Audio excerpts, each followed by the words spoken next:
देखिए, अब ये टॉपिक बनाते समय जो भी इसके पहले हम लोगों ने टर्म्स लिखे थे उसको थोड़ा सा आपको रिवाइज कर लेते हैं कि क्या क्या टर्म्स हुई थी। एक हम लोगों ने देखा कि जब भी ये टॉपिक स्टार्ट हुआ तो सबसे पहली कीमत आई थी ओरिजिनल प्राइस।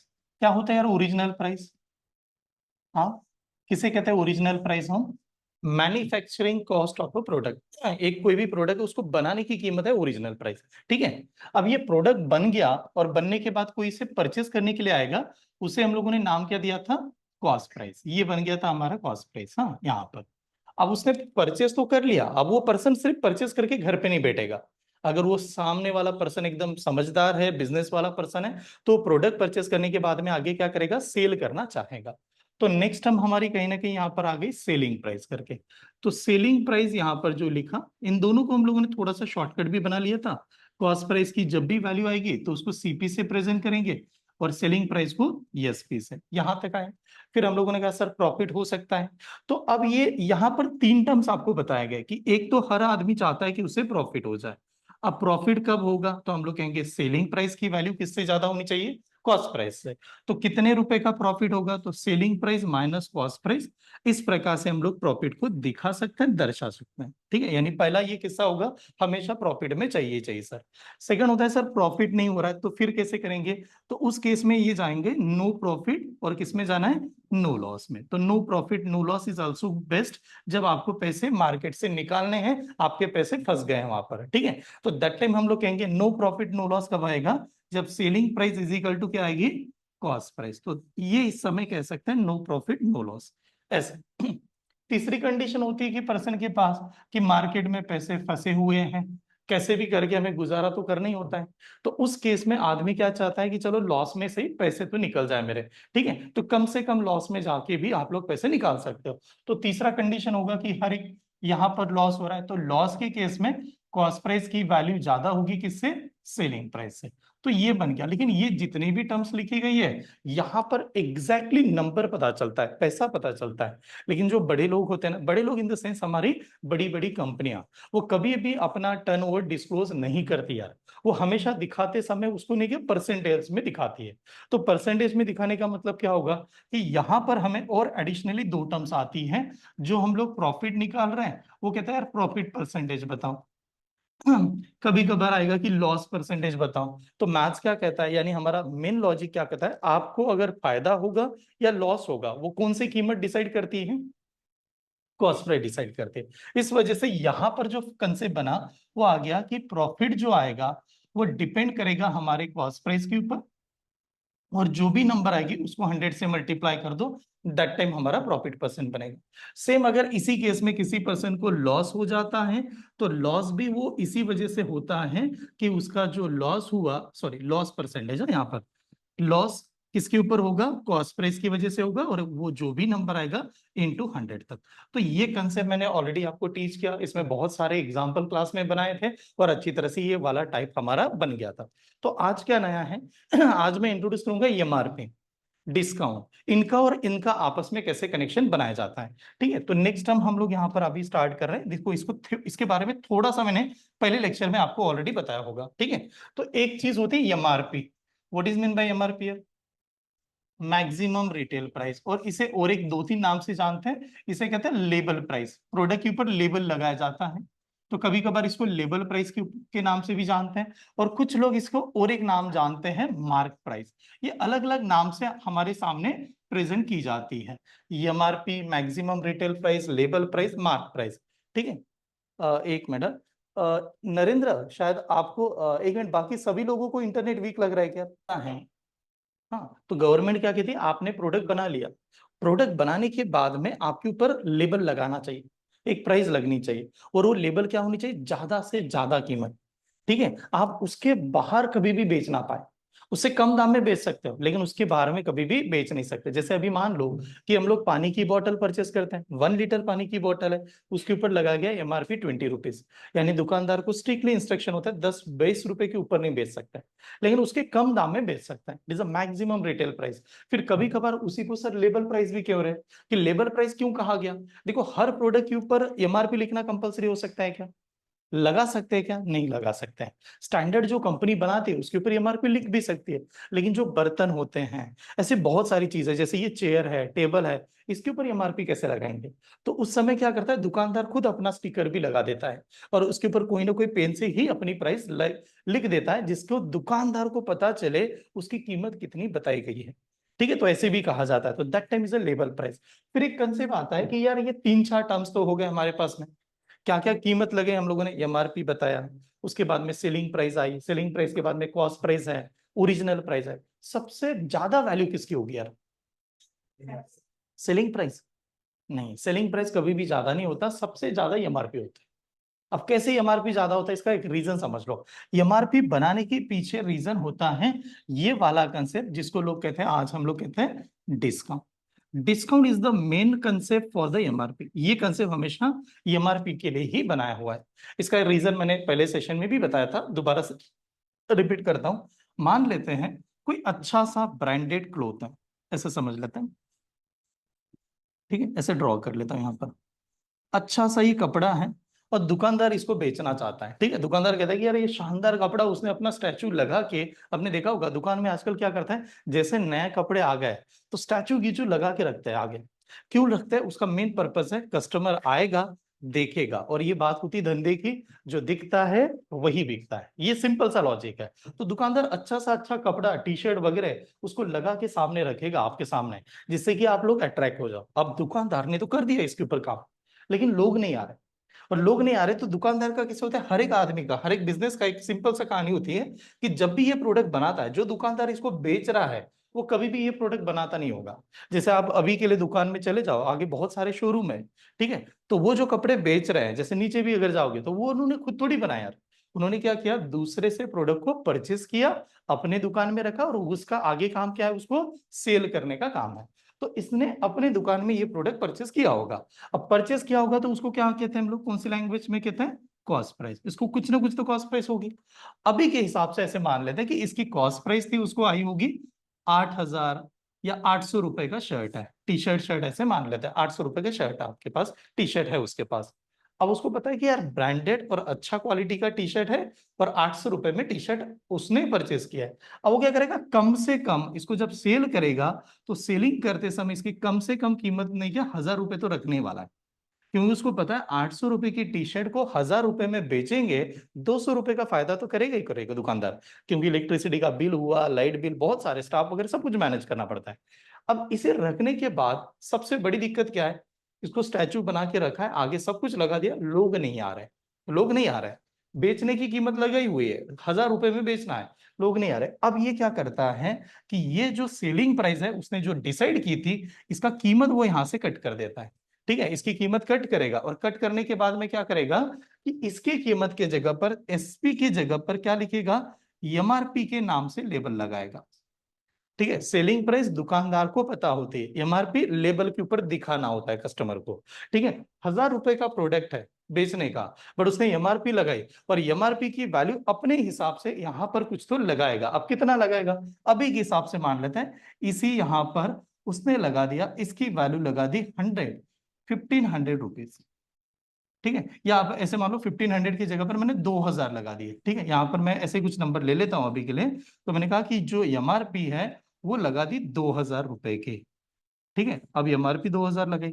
अब कल से देखिए, आज का बहुत सारा इसी से डिपेंड करेगा। हाँ, तो आप देखिए, परचेस कितने में किया, 800 रुपए में परचेस किया, कितने में सेल करना चाहता है, 1,000 रुपए में सेल करना चाहता है, एमआरपी कितना लगाया, 2,000। एमआरपी हो गई ज्यादा, सेलिंग प्राइस हो गई 1,000 रुपए। हाँ, परचेस किया था 800 रुपए में, और इसने जो 800 रुपए में परचेस किया होगा, जिसने बनाया होगा, क्या उसको 800 रुपए लगे होंगे? नहीं लगा होगा, उसको 800 से भी कम लगा होगा। ये होता है ना cost behind of the cost, जिसको कोका के नाम से जाना जाता है। ठीक है, क्या होता है, कॉस्ट बिहाइंड द कॉस्ट। एक होता है जिसने बनाया, जैसे हम लोग क्या कहते हैं, दुकानदार को 800 में पड़ा होगा यार, 800 में मिल जाए, आदमी कोशिश कर 800 से 50 रुपए ले ले ऐसे। ठीक है, बट इसको पता है 800 में मिला है। जो दर्जी गिरजी मिला के बता रहा है उसको बहुत कम में आया होगा। ठीक है, तो ये होता है कॉस्ट बिहाइंड द कॉस्ट। तो यहाँ पर 800 में आ गया, ओरिजिनल बहुत कम है, सस्ता है। ठीक है, अब इसने लगा दिया एमआरपी। तो सर एमआरपी तो बहुत ज्यादा हो गई, तो लोगों को कैसे? तो एमआरपी लगाने के बाद में मेन ये होता है कि ये लोग क्या करेंगे, ये सभी के सभी जहां पर ये करते समय इस समय लगाएंगे एक बैनर, और ये बैनर पे लगाएंगे डिस्काउंट का ऑफर। जैसे हम लोग कहते हैं कि यहाँ पर होर्डिंग लगा हुआ है और इसमें लगा हुआ डिस्काउंट चल रहा है, और डिस्काउंट कितना चल रहा है, तो अभी के लिए मान लेता हूँ 50% का डिस्काउंट चल रहा है। ठीक है, ऐसा लगा दिया 50% का पूरा था डिस्काउंट चल रहा है। अब ये बैनर की वजह से, होर्डिंग की वजह से हम जैसे सभी लोग आमतौर पे दुकान में आएंगे, और दुकान में आने के बाद में इस प्रोडक्ट को देखेंगे। जैसे ये प्रोडक्ट के ऊपर एमआरपी शर्ट पे लगी सर 2000 रुपए की एमआरपी है, लेकिन दुकानदार आपको क्या बताएगा, 2000 रुपए की तो एमआरपी है, वो खुद मान रहा है, लेकिन डिस्काउंट कितना है, 50%, 50% का डिस्काउंट है। तो आप बताओ 2000 में से 50% माइनस करेंगे तो कितने में जाएगा, 1000 रुपए में ही जाएगा। बिकॉज 2000 का जो 50% होता है वो कितना होता है, 1000 रुपीज। तो कंसेप्ट एकदम क्लियर और एकदम सिंपल सा बताना चाहता हूं, discount always given on the MRP. Selling price के ऊपर डिस्काउंट कभी भी दिया नहीं जाता।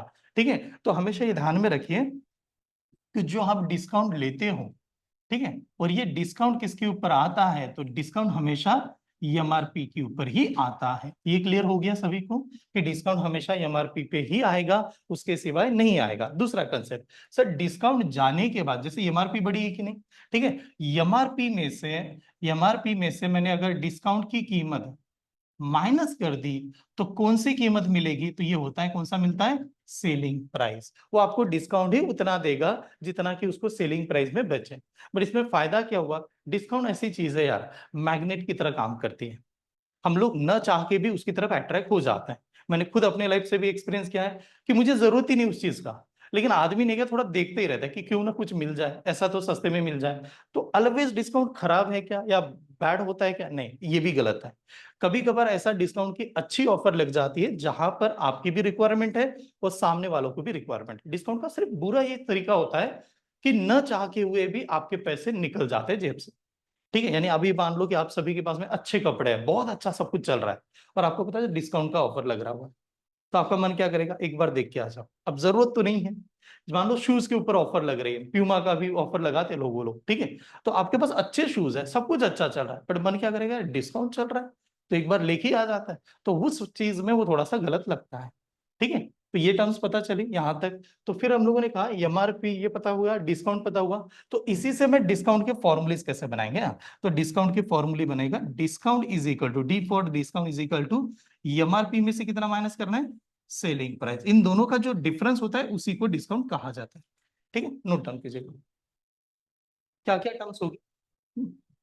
हमें ज्यादातर अगर ओरिजिनल है, मैंने ये आपको पढ़ाया था, अगर ओरिजिनल है तो ओरिजिनल को 100 मानना है, ओरिजिनल नहीं दिया है तो किसे 100 मानेंगे, कॉस्ट प्राइस को। ठीक है, अभी ऐसे मान लेता हूँ, मान लो यहाँ पर कॉस्ट प्राइस का चार्ट है, यहाँ पर सेलिंग प्राइस है, और यहाँ पर है प्रॉफिट। हाँ, ध्यान से समझेगा एग्जाम्पल, फिर मैं आप इसको कनेक्ट कैसे कर दोगे ये बता रहा हूँ। हाँ, ऐसे ये तीन टर्म्स है, cost price, sorry, selling price and profit. ठीक है, दीज आर द टर्म्स। ऐसे मान लो एक पर्सन ने ऐसे कहा कि उसे प्रॉफिट हुआ है इस केस में 20%, 20% का प्रॉफिट हो गया, ऐसे मान लिया कि यार कोई तो प्रोडक्ट है उसको सेल करने के बाद 20% का प्रॉफिट हुआ। तो हम लोग हमेशा की तरह क्या करते हैं, इसकी वैल्यू फिक्स कर देता है। इसकी वैल्यू कितनी होती है, 100 होगी, यानी इसे मैंने मान लिया यार ये तो 100 है मेरा। अगर ये मेरा 100 है तो सेलिंग प्राइस कितना होगा, 120 होगा। क्यों 120 होगा, बिकॉज प्रॉफिट कितना हुआ था, 20%। स्टेप समझ में आ रही कि नहीं, अगर 100 रुपीज का आपका प्रोडक्ट है और आप 20% का मार्जिन कमा रहे हो तो 120 रुपए में बेच रहे होंगे, सीधा सीधा ऐसी लाइन हो रही है। ठीक है, ऐसा है। अभी अगन और एक कंडीशन ले लेते हैं, मान लो यहां पर मैंने कहा कि ये जो पर्सन है इस पर्सन को लॉस हुआ यहां पर या प्रॉफिट हुआ 30%, 30% का प्रॉफिट है। तो बताओ यार कॉस्ट प्राइस कितनी थी हमेशा, 100, सेलिंग प्राइस कितनी होगी, 130। ऐसे लिखेंगे कि नहीं, ये वाला हम लोग इस प्रकार से प्रेजेंट करेंगे। ठीक है, अब देखना, मैंने हमेशा ये कहा कि कॉस्ट प्राइस की value in terms of percentage is always 100। Cost price की वैल्यू परसेंटेज में हमेशा 100 ही होती है। दूसरा चीज यहां पर लाते हैं, दूसरा मैं यहां पर कह रहा हूं सर एमआरपी होती है एक, और एमआरपी के ऊपर दिया जाता है हमेशा क्या, डिस्काउंट। ठीक है, ये लगा दिया एमआरपी एंड डिस्काउंट।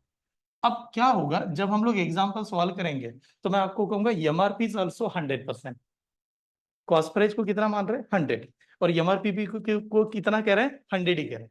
फिर दोनों में अलग अलग क्या है, एमआरपी बड़ी होती है, कॉस्ट प्राइस बड़ा होता है।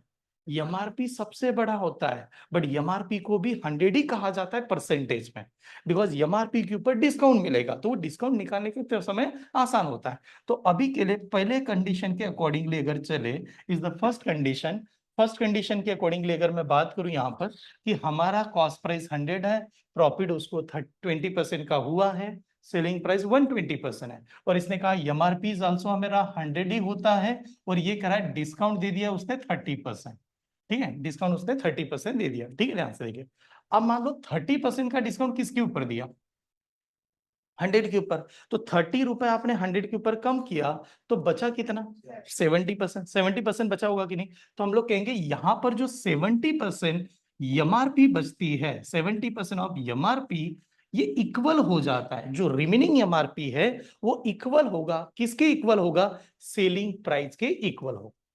बात समझ में आ रही है, आप जब डिस्काउंट माइनस करते हो, डिस्काउंट एमआरपी में से माइनस किया जाता है, डिस्काउंट जाने के बाद में बची हुई एमआरपी इक्विवेलेंट टू क्या होती है, सेलिंग प्राइस होती है। इतना याद करना, हाँ, कि डिस्काउंट 30 दिया तो 100 में से 30 चले गए सर, तो कितना बचा, 70, बट किसका 70%, एमआरपी का, तो ये इक्वल टू सेलिंग प्राइस। बताओ हमारा सेलिंग प्राइस कितना है यार यहाँ पर, 120%। तो हम लोग लिखेंगे तो फिर ये तो इक्विवेलेंट हो गया 120% ऑफ सेलिंग प्राइस, बट 120% किसका, कॉस्ट प्राइस का, बिकॉज सेलिंग प्राइस जो होता है वो कॉस्ट प्राइस के ऊपर ही डिपेंड करेगा। ऐसे ये जो 120% है, ये किसका 120% है, कॉस्ट प्राइस का। तो दैट टाइम हम लोग ऐसे कंडीशन लगाएंगे।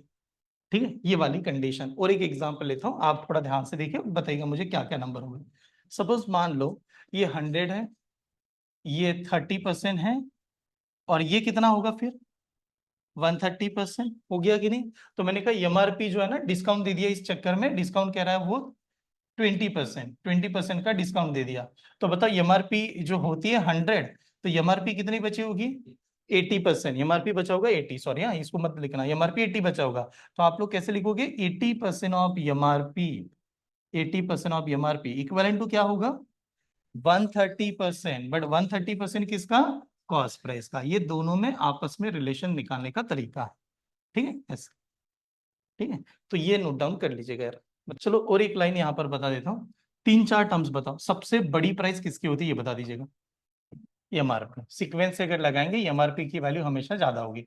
एमआरपी के बाद में सेलिंग प्राइस, सेलिंग प्राइस के बाद में कॉस्ट प्राइस, कॉस्ट प्राइस के बाद में ओरिजिनल प्राइस। हाँ, ये हमेशा ध्यान में रखना, इज ओरिजिनल। एक पहला चार्ट, हाँ, दूसरा चार्ट, हाँ, कि जो डिस्काउंट दिया जाता है वो किसके ऊपर देता है, एमआरपी के ऊपर। हाँ, मतलब हम लोग कहेंगे यार डिस्काउंट जो गिवन है, डिस्काउंट ये मिला होगा एमआरपी के ऊपर हमेशा। ठीक है, दूसरा, अगर एमआरपी में से डिस्काउंट अगर चला जाता है, तो इक्विवेलेंट टू क्या होगा आपका, सेलिंग प्राइस। तो बची हुई एमआरपी में से अगर डिस्काउंट चला गया, तो वो होगा सेलिंग प्राइस। तो ये टर्म्स को आपको समझना है बस। ठीक है, क्लियर। स्टार्ट करें एग्जाम्पल। देखिएगा, पहला एग्जाम्पल आपके सामने रखता हूं, ये बात, ये सवाल है, आराम से समझिए, देखिए, रीड कीजिए कि क्या गिवन है।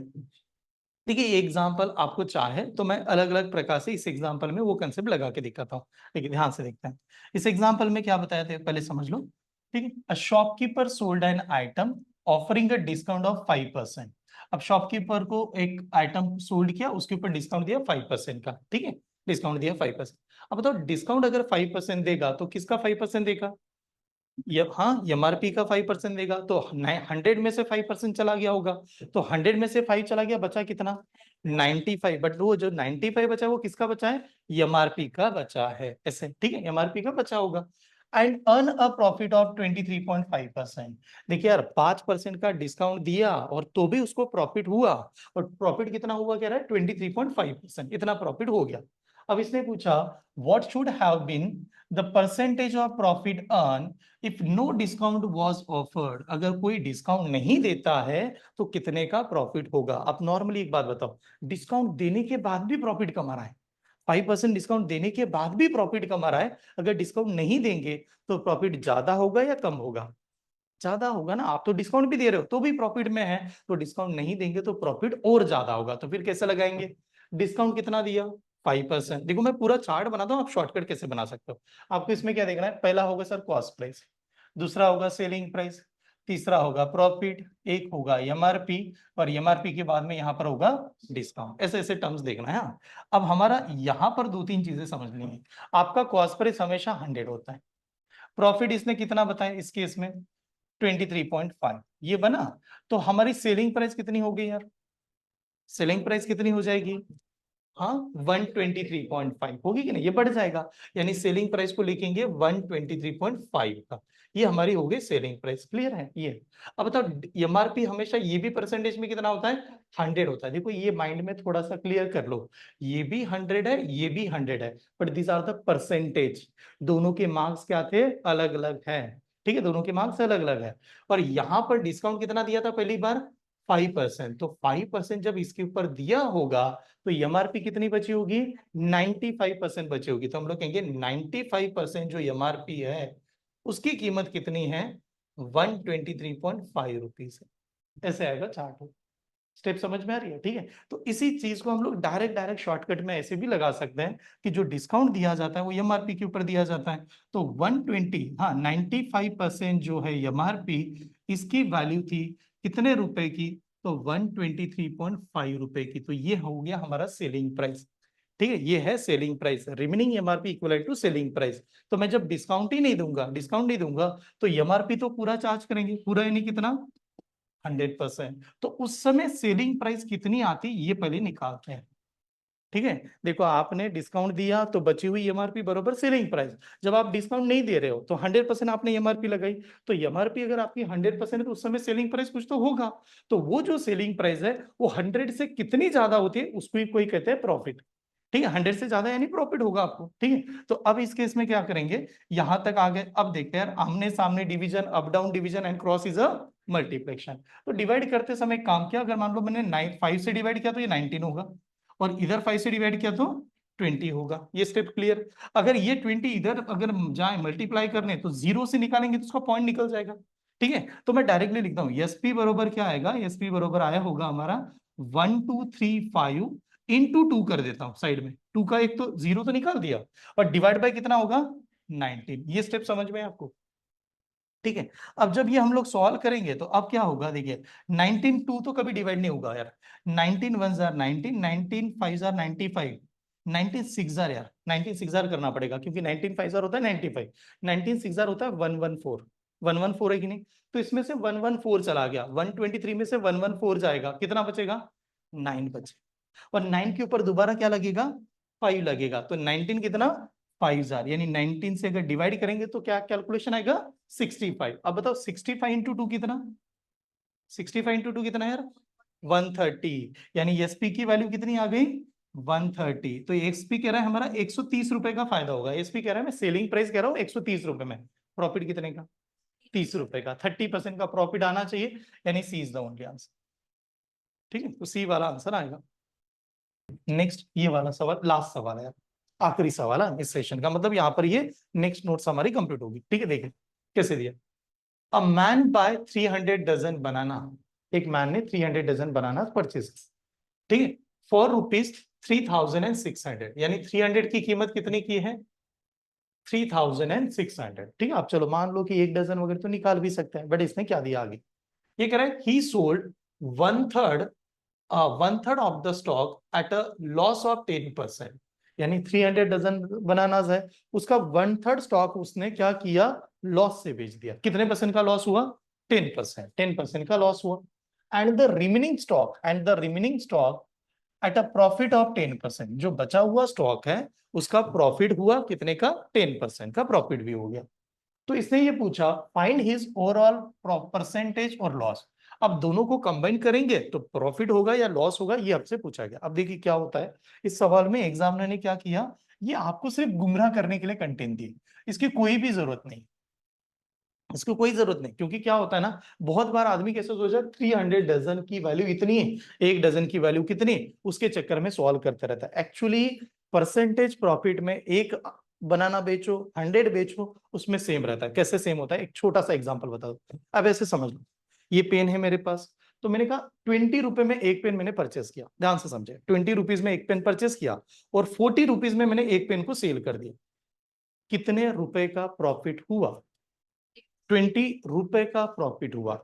प्रॉफिट पैसा होता है, प्रॉफिट इज अ पैसा। 20 रुपए का पेन लिया, 40 रुपीज में बेचा, कितने रुपए का फायदा हुआ? 20 रुपए का फायदा हुआ कि नहीं? ट्रांजेक्शन में कितने परसेंटेज का प्रॉफिट हुआ? कितने परसेंटेज का प्रॉफिट हुआ? परसेंटेज, हाँ, 50%। कितने परसेंटेज का प्रॉफिट हुआ? Cost price is 20, selling price is 40। What is the profit percentage? कितने का प्रॉफिट परसेंट हुआ? क्या प्रॉफिट परसेंट कैसे निकालते हैं sir? Profit divide by cost price into 100। Profit कितने का है? 20 का डिवाइडेड बाय क्या करेंगे? 20 इंटू 100, कितना का आएगा? 100% का आएगा। दोबारा समझिएगा क्यों आ रहा है। 20 rupees is a cost price, 40 rupees is a selling price, then profit number, profit की वैल्यू आती है 20 divide by cost price, because cost price is also 20 divide by 20 into 100 करोगे तो कितना आएगा? 100%। 100% का आपको प्रॉफिट परसेंट हुआ कि नहीं? केस को रिवर्स करते हैं। दो पेन को परचेस किया 40 रुपीज में, दो पेन परचेस किया 40 रुपीज में, 80 रुपीज में सेल किया, 80 रुपए में सेल कर दिया। प्रॉफिट कितने का हुआ? प्रॉफिट कितने का हुआ? 40 रुपए का हुआ। 40 रुपए में कमाया, 80 रुपए में बेचा, 40 रुपए का फायदा हुआ। प्रॉफिट परसेंटेज कितने का हुआ? प्रॉफिट परसेंटेज कितना हुआ? कितना हुआ? 100 ही आएगा, क्योंकि 40 पे 40 कमाओगे तो 100 आएगा, वो सेम ही होगा। तीसरी केस, तीन पेन परचेज किए 60 रुपए में और 120 रुपए में बेच दिया। प्रॉफिट कितने का हुआ? 60 रुपए। प्रॉफिट परसेंटेज कितना हुआ? 100 हुआ। आप देखो मैंने 3-4 केस जो बताए उसमें बार बार नहीं क्या प्रॉफिट परसेंट सेम आ रहा था, लेकिन प्रॉफिट नहीं क्या चेंज हो रहा था। कभी 20 रुपए का प्रॉफिट, कभी 40 रुपए का प्रॉफिट, कभी 60 रुपए का प्रॉफिट। क्या होता है? प्रॉफिट होता है पैसा, और प्रॉफिट परसेंटेज होता है आर्टिकल की कोई जरूरत नहीं, एक से भी उतना होगा, वहां से भी होगा। तो इस सवाल में क्या पूछा उसने? Find his overall percentage profit और लॉस। परसेंटेज में पूछा तो आपको ज्यादा आर्टिकल की कोई जरूरत नहीं है, आप एक सवाल से भी उतना ही सवाल करोगे जितना कि अलग अलग आ जाए। तो सवाल करने का तरीका कैसे होगा? सवाल करते समय हम लोग कहेंगे कि यार जो भी ये टोटल है, जो भी ये टोटल है 300 है, हम लोग जानते हैं टोटल मान लिया। 300 का 1/3, 300 का 1/3 जो पार्ट है वो क्या हुआ? इसमें क्या हुआ? लॉस हुआ। कितने का लॉस हुआ? कितने लॉस हुआ? 10% का। ये स्टेप समझ में, इसको अच्छी तरह से समझ जाए, बहुत अच्छा एग्जांपल है और बेस्ट मेथड बता रहा हूँ। 300 का 1/3, 1/3 के ऊपर 10% का लॉस हुआ। अब मैं इसको कैसे याद करते हैं हम लोग ऐसे समझते हैं इसे कि हमारे पास जो वैल्यू है वो 3 यूनिट की है। तीन में से किसके ऊपर लॉस हुआ? एक के ऊपर लॉस हुआ। तीन टोटल है, तीन में से एक के ऊपर लॉस हुआ, तो फायदा किसके ऊपर होगा? दो के ऊपर। तो हम लोग कहेंगे कि जो फायदा होगा, प्रॉफिट होगा, वो इसी में से 2/3 के ऊपर फायदा होगा। तीन में से एक के ऊपर लॉस, तो तीन में से दो के ऊपर फायदा। फायदा हुआ कि नहीं? अब दो के ऊपर फायदा हुआ, प्रॉफिट हुआ, तो वो प्रॉफिट कितने का हुआ? 10%। ये प्रॉफिट हुआ 10%। यहां तक सभी को समझ में, सभी क्या चल रहा है? अब जो ये तीन में से दो के ऊपर फायदा हुआ है, मैं इसी को अलग अलग कर देता हूं। पहले मैं कहूंगा इस पे यार 1/3, और दूसरा लिखूंगा 1/3। ऐसे भी तो लिख सकता हूँ 1/3, 1/3, क्योंकि 1+1 कितना होता है? 2 ही होता है। तो हम लोगों ने कहा 1/3, 1/3, इन दोनों को मिला के भी कितना प्रॉफिट हो रहा है? 10% का प्रॉफिट हो रहा है। ऐसे अब देखो कंडीशन कैसे सॉल्व करते हैं। 1/3 का लॉस, इसका भी 10% है। 1/3 प्रॉफिट, 1/3 प्रॉफिट, इसका भी कितना है? 10% है कि नहीं? अब दुकानदार आदमी कैसे सोचता है? यहां से जेब से पैसे चले गए, बट इस जेब से पैसे आ रहे हैं, तो जिससे चले गए और जिससे आ रहे हैं उसका पहले न्यूट्रल कर लो। न्यूट्रल होता है कि नहीं, बीच में रख दो। तो बीच में कैसे रखेंगे? बीच में ये आ जाएगा, ये यहां से गए हुए पैसे, और इतने हम लोगों ने पहले ही कमा लिए, इतने हम लोगों ने पहले कमा लिए, यानी ये पैसा और ये पैसा मिला के मेरा न्यूट्रल कंडीशन आ जाएगी। जेब से गए हुए पैसे और जेब में आए हुए पैसे, मैं न्यूट्रल पे आ गया था। न्यूट्रल पे आने के अलावा मैंने तो इतने प्रॉफिट, इतने का तो मुझे क्या हुआ? प्रॉफिट ही होगा। तो प्रॉफिट कितना हुआ? प्रॉफिट होगा 1/3 इंटू कितना? 10%। इतना प्रॉफिट होगा। 1/3 इंटू 10% को क्या लिखेंगे? 10/3 का प्रॉफिट होगा, इज द आंसर। ठीक है, तो 10/3 यानी option number A is the answer. IMP कर देना।